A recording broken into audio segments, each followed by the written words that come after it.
Hello, beautiful soul family. Rebecca here, your vibe mentor. Welcome to the new year. Happy New Year. Happy 2024.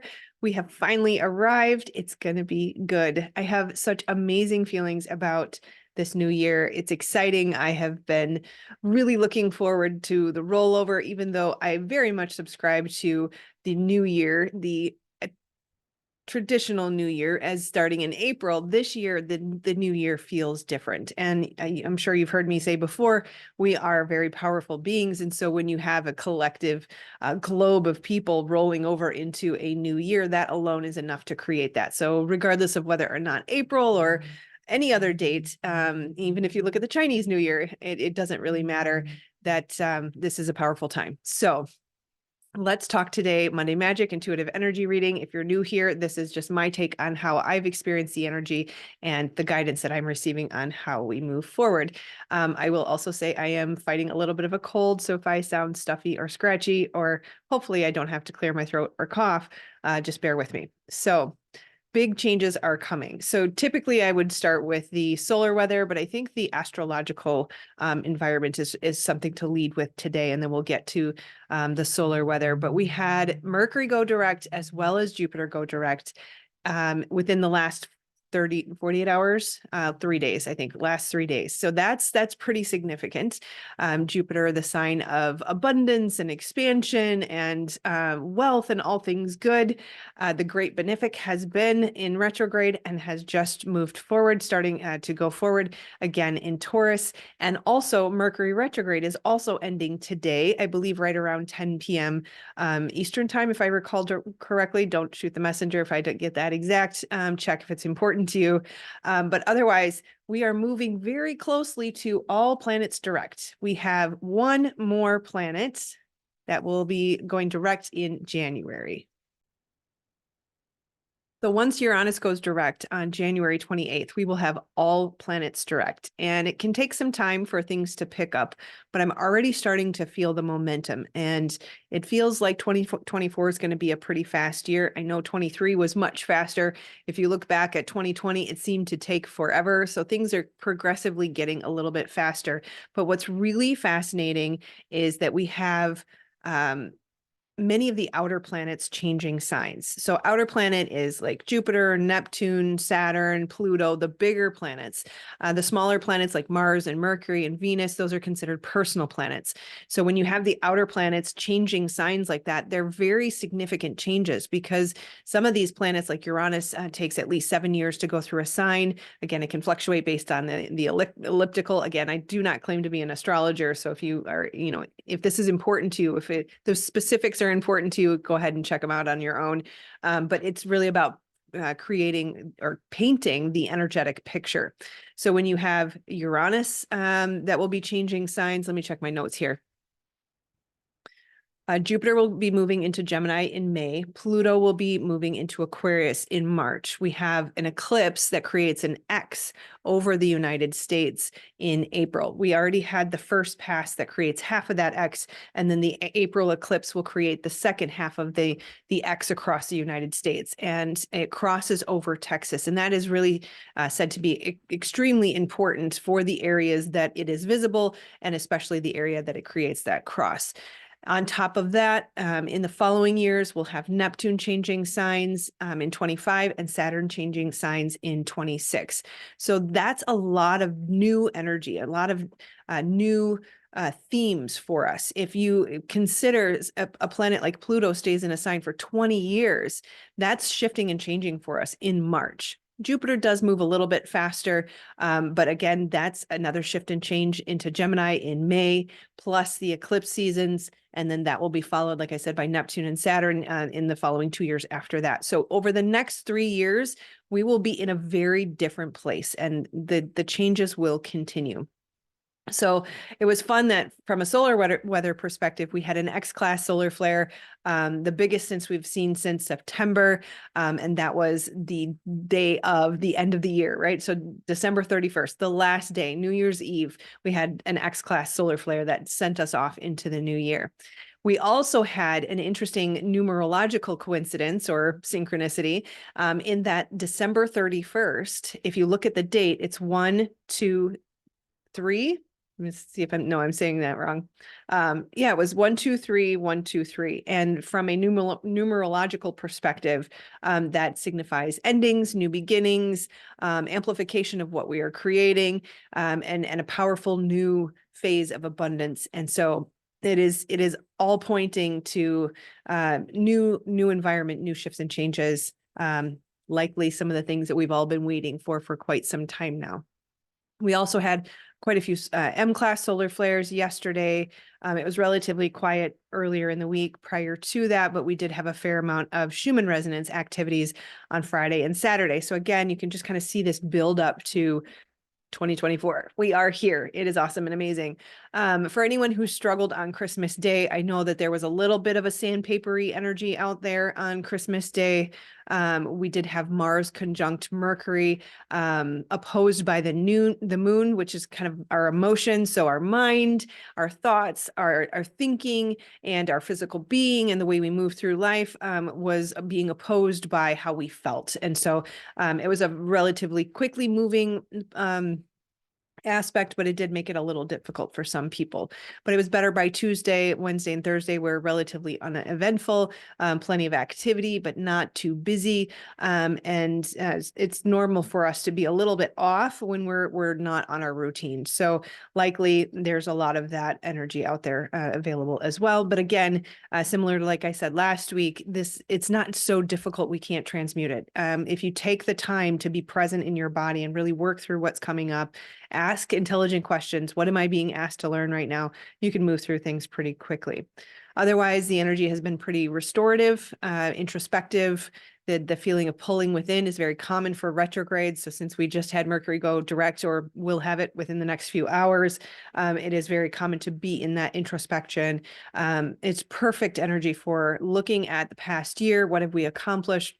What do we want to do different going forward? Setting intentions, releasing the past, and moving into the new. So I love that Mercury is going direct today. It is always perfectly divinely timed, right? And as far as the guidance and just sort of the lessons and learnings that have been coming up for me that I think we are collectively being called to step into are new levels of power and authority in our lives, that we oftentimes get kind of hung up in waiting or feeling stuck in life. We even throw around the term divine timing. And I've come to understand that divine timing is alignment more so than it is some external being deciding when does something get to happen. It's the inner work that we have yet to do, and things tend not to click or happen for us until we have learned the lessons we are asked to learn, and we have come into the alignment of the truth of what is being asked of us and where we are being called to go. And so when you look at that, the stuckness or the things not happening for you the way you want them to happen, you're not being held back by an external being that says, oh, it's not time yet. It's the internal environment that's not allowing things to fall into place. And so when we are avoidant, when we don't do the things we know we need to do, we're not letting go of the things we know we've been asked to let go of, then that will keep us in that stuck, stagnant place. And I love the term that's been trying to get through to me for many years now is learn to use your magic, learn to use your creative abilities. And I have asked many, many times, teach me how, show me what I'm missing. What is this? It's a very intricate process that is difficult to understand when you don't have a physical teacher in front of you. And of course, we have our guides and our angels and our support team. I mean, we can ask them to show us, but it, again, does still take time. The integration time is not an overnight process. Very rarely. Maybe if we've got the great flash, we'll wake up and have all of the knowledge. But typically the way things work right now is it's a slow integration, a slow process of learning. And so that has been something that has been coming through to me. And it's an interesting dichotomy because there's one aspect of needing to be powerful and needing to take back control and recognizing that I emanate my life from my being, and therefore I have influence over how it goes. And yet at the same time, it can't be done with force. I can't push. I can't rail against what is. I have to flow with what is. And so there is a very delicate balance of using our power and authority and also staying in flow. And this is what happens when we start to get clear on our beliefs. We clear out the beliefs that are limiting us. We recognize that our beliefs are the source of our creation. We can start to do the work around those beliefs that will then eventually set us free and allow us to learn to use our magic, learn to use our creative ability. And so as we start to understand our beliefs and we feel how they resonate in our body is giving us that real-time feedback that says that's misaligned and that's misaligned. And this is where we find alignment, and we can feel in our body, is it true? Is it untrue? Is it aligned? Is it misaligned? And so learning to use the manifestation mechanism that is our body and our nervous system, understanding what beliefs, either conscious or subconscious, we're holding on to that keep us out of alignment, and listening to the body's feedback in where we're at in the process of reprogramming them. This is sort of step one. This is learning to use our magic, right? And we learn to move through and shift things through presence and focus and love and correction. There has to be that level of, again, power and authority, taking responsibility over what you allow to reside within your body and your mind. And I want to say that again, because it's important. We move through these beliefs using the body and understanding how they resonate in the body. And that allows us to shift them through the focus and the presence, love, and correction of the beliefs and the misalignments. Now, if you watch the recent trauma spotting sessions that I have posted, those are excellent examples of what I'm trying to explain here. This is how we reclaim our power, and we take back the power from our creations that we gave it. And so what does that mean? If I have created a misaligned relationship with abundance, wealth, money, right? If I have harbored beliefs that it is not spiritual to want money, if I have chosen to live a simple life because the pursuit of abundance feels misaligned in me, then I have given power and authority to money over myself. But that is a belief of my own creation that I created. I create wealth and abundance in my life. I also create lack in my life. And so if I'm creating lack, if I have my, stomach turn over every time I go to log into my bank account or pay a bill, then I know that I have given away my power and authority to something that I create. And so if I'm the creator of that, then I get to take that power back. And when we do this, most importantly, through the connection with the I am within us, with God, source, our creator that lives in our body. So if I recognize that I am one with the I am, there's nothing off limits. If I am one with the creator of the universe, there are infinite potentials available.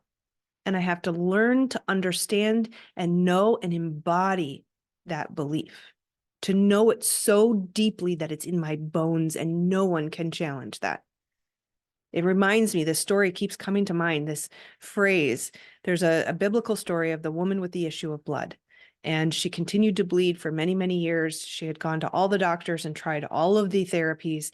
And Jesus was in town and there was a crowd around him and she couldn't get to him, but she crawled on the ground and touched the hem of his garment.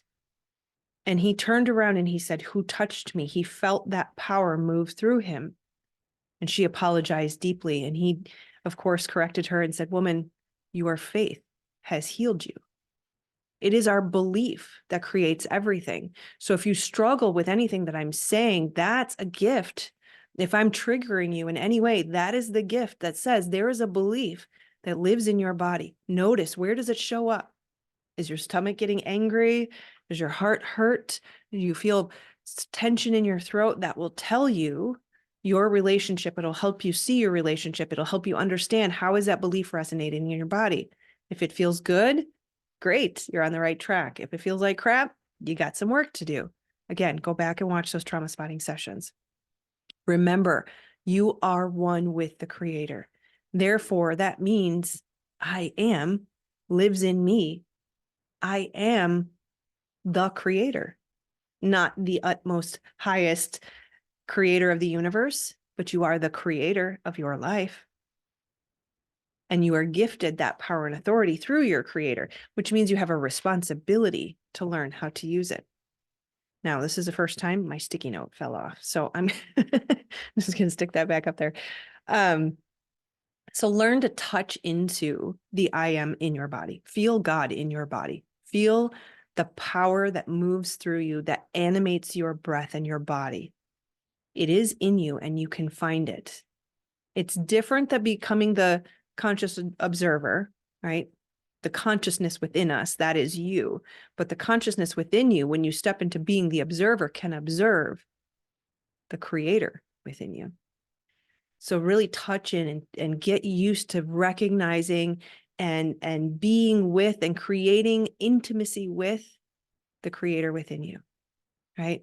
Feel it and know it until you understand it to be so true that not only do you embody it, but it's in your bones, right? As humanity progresses forward over the next few years, there will be many different paths. What you experience is what you are creating.